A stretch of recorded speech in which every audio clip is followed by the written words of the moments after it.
Now we're going to start making a relationship between the amount of energy that is given off or absorbed and the amount of the reactants and products, because they are related.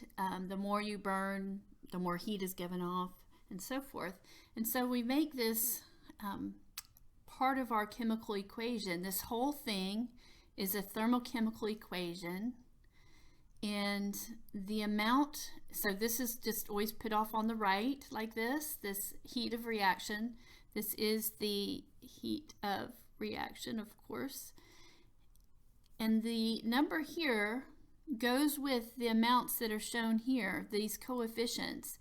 In other words, this is the amount of heat released, correct, that occurs when you burn 1 mole of carbon with 1 mole of oxygen, and so forth. So think of it as a coefficient for the energy. That's how, and you're kind of thinking of, in this case, energy as a product, because it's given off as a product, because it's negative. A negative heat of reaction is exothermic, just a reminder. Okay, so what if we were to double this reaction? In other words, I took these coefficients and I doubled them. What would my heat of reaction here be? So, and it would just be double. I would double the number that I have.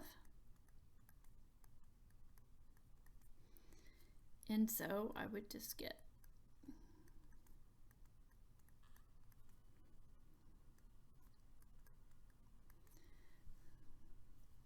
so that makes sense. If we burn twice as much, we have twice as much energy given off. So using a thermochemical equation, you can, we call this manipulate the equation in order to get answers for different things.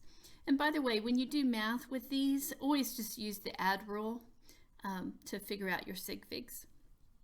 Okay, so our first rule when we're manipulating thermochemical equations is that if we multiply the equation through by a number, like we did 2 here, then we multiply the heat of the reaction by the same number.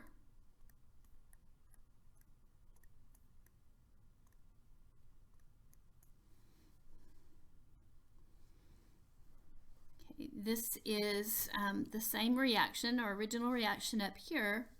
This is a combination reaction. It is combustion, but it's combination. Carbon is coming together with oxygen to make CO2. What if we consider the opposite reaction? If carbon dioxide were decomposing into the carbon and oxygen again, what do you think that would change, how that would change our heat of reaction over here? So the heat of reaction is going to be the opposite.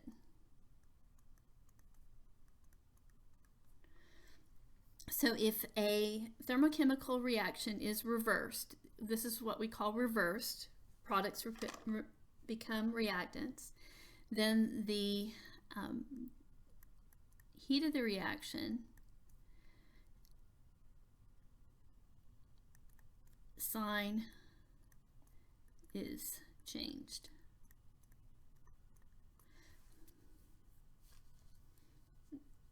Okay, and by the way, I noticed that I probably had this on a slide somewhere, but I noticed that I'm saying for this term, this is the change in enthalpy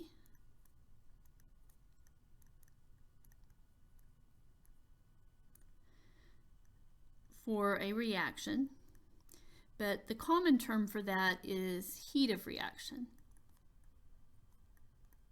So I probably go back and forth a little bit on that. This is probably more common to say heat of reaction, but anyway, let's see another example. It's how we might use this.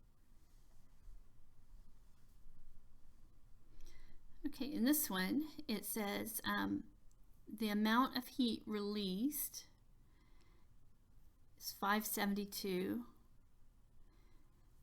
So that's giving us our heat of our reaction.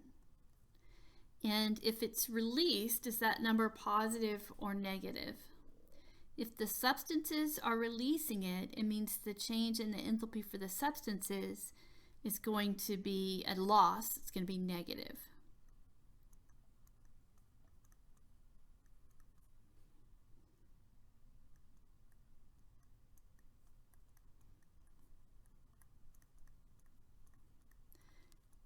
So notice that when you have the word released, that kind of takes the place of the negative, because the released means the direction of the change. Anyway, so kind of watch for that. Whenever we say how much heat was lost or released, that means it's a negative value. And it wouldn't make sense to say negative 572 were released. Okay, so how much energy would be required? So this is absorbed to do the opposite reaction. So this and this are the opposite reaction, except also it's going to 1 mole of water instead of 2.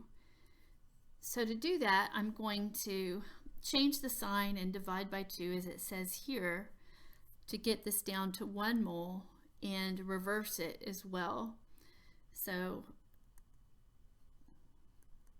to do that, I get, so if I change the sign and divide by 2,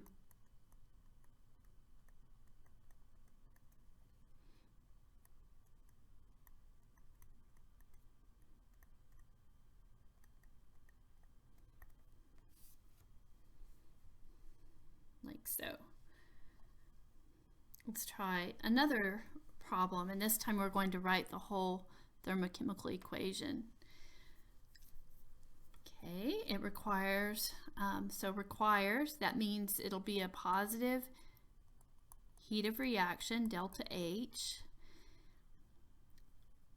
I have water going to water vapor, so that would mean liquid to gas. And so let's write the thermochemical equation. So water, liquid, going to water that's a gas. Sometimes we actually use V there, but anyway, so the rest of the thermochemical equation, it's requiring this, so it's taking in the heat, so it'll be a positive. So there's the thermochemical equation for that. And now next question says, what about 3 moles condensing? So basically I'm going to take this one and I'm going to reverse it, because now we're talking about going from a gas to a liquid. And so I think of that as I'm multiplying through by a negative for the reverse, and then I'm multiplying by 3 to get the 3 moles. So I need a 3 here and a 3 there. And so I'm going to take this number, actually I'll just write it twice here since I have the, and multiply it by 3, and I could just put negative 3. And so I get a heat of reaction of 132 kilojoules for this one. Okay, so that's solving some problems by manipulating the equation. There's something else that we can do, and that is, of course, stoichiometry. We were kind of doing stoichiometry there. Stoichiometry is any time you're using the coefficients to compare to the amounts. And so now we're going to compare to the amounts of the energy. So when you do stoichiometry with these, you're going to use the coefficients and the heat of the reaction.